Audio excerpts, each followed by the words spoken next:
satunya itu takbir. Nun sewu, ya mungkin ini masih asing, tetapi takbir mengagungkan Allah, membesarkan asma dan sifatnya di dalam fikih itu kan terbagi menjadi dua. Yang pertama ada takbir mutlak, yang kedua wonten takbir muqayyad. Jadi takbir di dalam Islam ya, itu ada takbir mutlak, ada takbir muqayyad. Nah, takbir mutlak adalah takbir yang diserukan pada waktu dan tempat bebas, kecuali tempat-tempat yang diharamkan mengucapkan asma Allah seperti hanya toilet. Jadi nggak ada ketentuan kapan, berapa, di mana, bebas. Ini yang disebut takbir mutlak secara umum, global. Dan ini ada di dalam syariat dan ini adalah ibadah yang mungkin dulunya merupakan sunnah yang agung yang disemarakkan oleh para sahabat, salah satunya Ibnu Umar, Abu Hurairah, Umar bin Khattab dan lain sebagainya. Namun kiranya di zaman kita saat ini sudah mulai redup. Namun kita perlahan-lahan, tentunya dengan metode dakwah yang lemah lembut, dengan dilandasnya ilmu, ini fikihnya, ini madhabnya, dan lain seterusnya, sehingga ini pun nanti menjadi sunnah yang semarak juga. Masalahnya nanti kalau sadek-sadek malah di kinten aliran sesat kan malah lebih parah. Nah, padahal ini adalah sunnah. Ini kita berada di zaman ketika sunnah yang betul kita tegakkan dibilang aliran sesat, tapi yang aslinya tidak ada dalam ajaran Islam malah disirami, dipupuk, sehingga seakan-akan itu ibadah. Kita berada di persimpangan syubhat, ya, dan juga fitnah yang begitu besar. Nah, salah satu ya disyariatkan yang takbir mutlak ialah dikala kita memasuki bulan Dzulhijjah tanggal 1 sampai tanggal 13 Dzulhijjah pada waktu sholat asar. Ini takbir mutlak. Pagi, siang, sore, malam terserah, teng pasar, teng kantor, di rumah, di kamar dan seterusnya bebas. Menghidupkan ya semaraknya Aid. Kenapa? Karena itu menandakan hari raya kebesaran Islam. Karena dulu di awal Idul Adha di kota Madinah, awal-awal Rasul menyusun ya kota Nabi, baldatun thayyibatun wa rabbun ghafur, yang semoga kita bisa mencetak lingkungan seperti itu. Allahumma amin. Rasulullah SAW memanggil Abu Bakar, ya Abu Bakr, inna likulli ummatin 'aidan. Sesungguhnya setiap umat, ya, wahai Abu Bakar, setiap umat, setiap masyarakat pasti memiliki hari raya, pasti memiliki Aid. Wahada Aiduna, dan saat inilah adalah Aid kita, umat Islam. Karena zaman dulu masyarakat jahiliyah juga memiliki perayaan, Yahudi juga memiliki perayaan, Nasara memiliki perayaan. Maka Islam pun juga memiliki perayaan setelah banyak sekali kaum muslimin yang masih ikut-ikutan perayaan ketika mereka di zaman jahiliyah. Maka Allah mensyariatkan melalui Rasulnya, fa'abdalakumullahu khairan minhuma, maka Allah telah menggantikan bagi kalian lebih baik daripada hari raya di masa jahiliyah, yaitu Idul Fitri dan Idul Adha. Kita takbiran mulai tanggal 1, bukan masalah, sampai tanggal 13, bukan masalah. Ini takbir mutlak. Namun satu catatan, ampun keroyokan. Takbirannya ampun keroyokan dalam artian berjamaah. Inilah kemudian nanti ada indahnya fikih, ya, indahnya syariat, ya, menariknya Islam itu di sini. Kenapa kok nggak dibolehkan berjamaah? Ya karena zaman dahulu para sahabat itu takbiran itu sendiri-sendiri dengan berbagai macam lafaz sendiri-sendiri. Nah, oh berarti Ustaz, takbir itu lafaznya nggak cuma satu, boten. Kata. Ada yang kita kenal memang versinya Abdullah ibnu Mas'ud radhiyallahu anhu. Ya, dengan takbiran Allahu Akbar, la ilaha illallah, wallahu akbar, walillahil hamd. Ini yang versi Ibnu Mas'ud. Tapi di sana ada versi-versi sahabat yang lain. Allahu akbar, walillahil hamd. Wonten. Allahu akbar kabira, wallahu akbar. Wonten. Dan masih banyak lagi versi-versi takbir yang niat dan tujuannya mengagungkan asma Allah. Benten-benten. Teng pojokan niku enten sing takbir ngenten, teng pojokan niku. Tapi menggema semuanya sehingga menunjukkan kekuatan Islam jaya. Tokohnya sudah mulai terlihat. Gaungnya sudah mulai terdengar. Bukan hanya sighahnya takbir, lafadznya takbir namun setunggal boten. Lek badhe ya dipakai semuanya. Mames, orang ini pakai Ibnu Abbas, orang ini pakai Ibnu Mas'ud, orang ini pakai Hudzaifah. Gimana apa? Asalkan jangan digabung. Nah, hobinya kita itu kan menggabungkan. Iya kan? Menggabungkan seluruh sighah. Nah ini yang dapat merancukan agama salah satunya. Kan nonton biasa nih, nun sewu. Takbir itu kan mengagungkan Allah, mengagungkan asma dan sifatnya, dan tidak ada sighah atau lafaz, bentuk lafaz ucapan dari para sahabat sing kedawan. Yang panjang sekali nggak ada. Makanya tadi ada sighah takbir yang kami sebutkan Allahu akbar kabira, wallahu akbar. Entum semua nonton itu. Jangan sampai ini ibadah yang mana kita punya sudut pandang Rasul, sudut pandang para sahabat, muridnya langsung daripada Rasul sallallahu alaihi wasallam. Jangan kemudian kur titi, nonton nggih?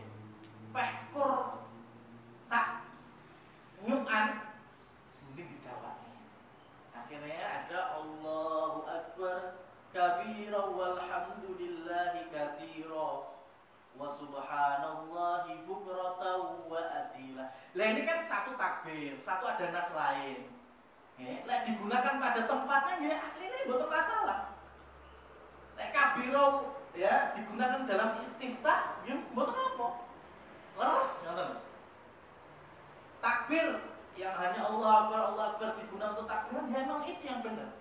Tapi kalau digabung, ya kita perlu mengkaji.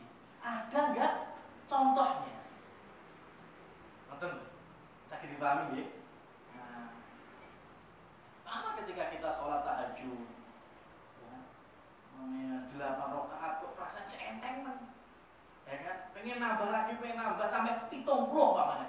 Kan kita harus mengkaji.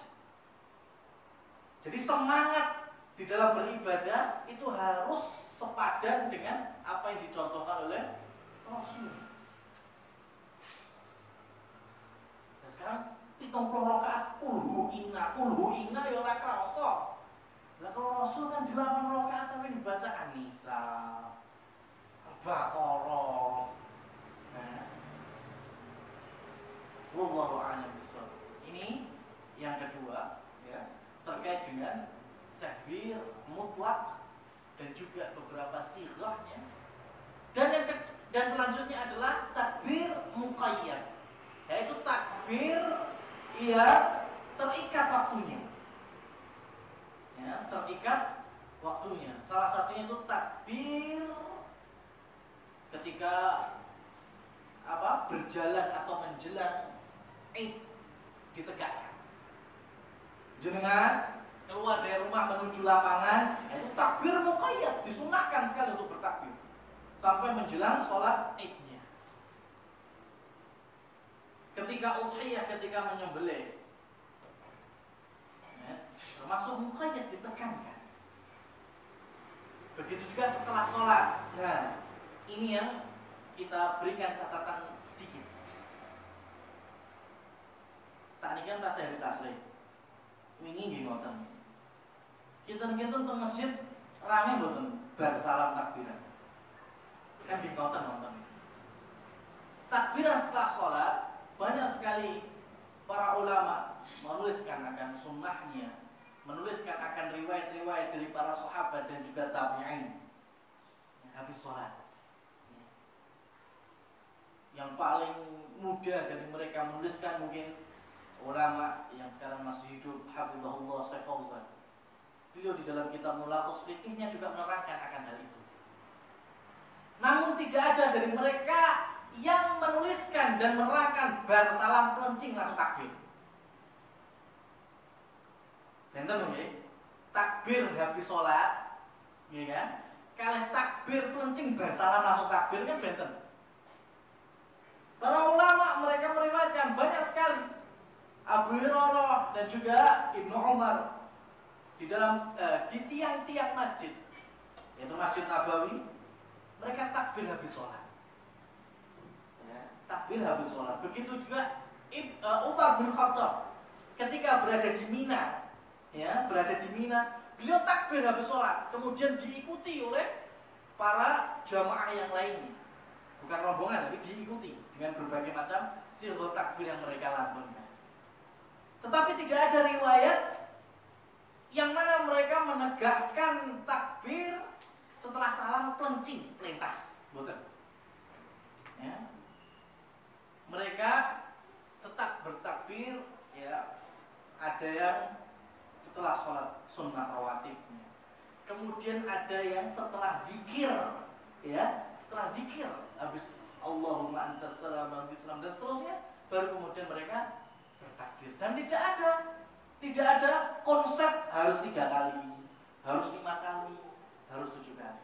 Ini dari dari sudut pandang dibolehkannya takbir ba'da sholat sampai hari tasyrik.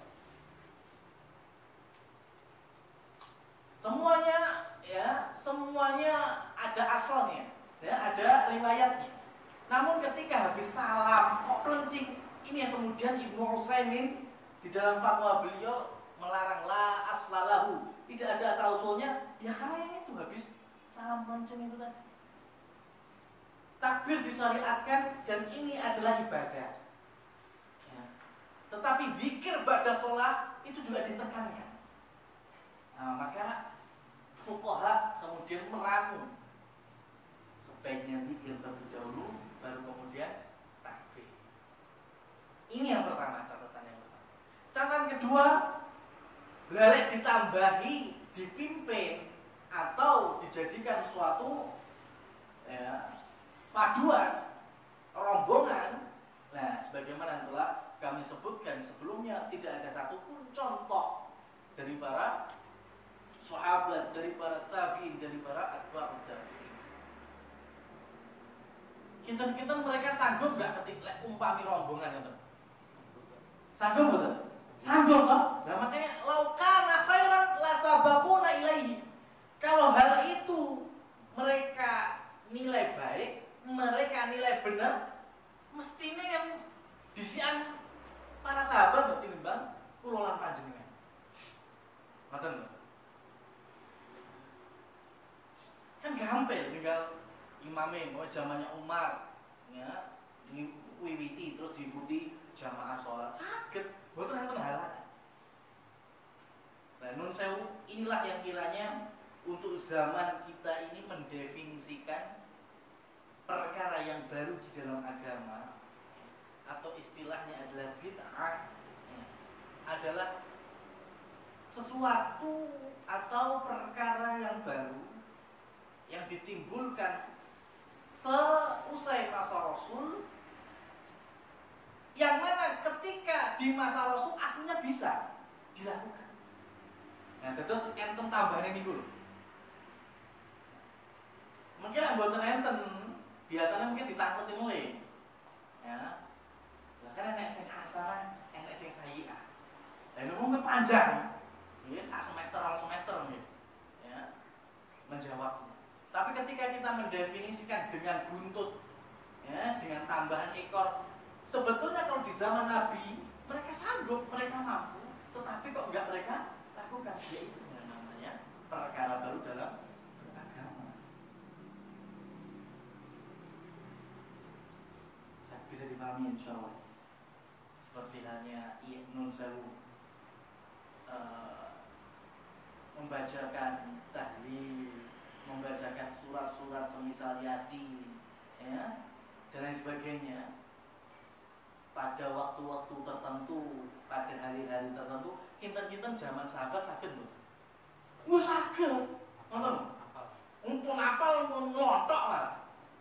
Tetapi kenapa kalau mereka tidak mau menyelenggarakan? Nah, karena mereka tahu yang dicontohkan tidak seperti itu. Bukan seperti itu yang mereka pahami. Bukan seperti itu akidahnya dan juga manhajnya Rasul. Makanya mereka pun meninggalkan. Maka kita pun yang mengatasnamakan ahli sunnah wal jamaah, mengikuti apa yang dicontohkan oleh Rasul, mencontoh apa yang dilakukan oleh sahabat, ya hendaknya juga mengetahui konsepnya. Wallahu a'lam bishawab. Ini amalan yang biasa hendaknya kita lakukan di permulaan bulan Dzulhijjah.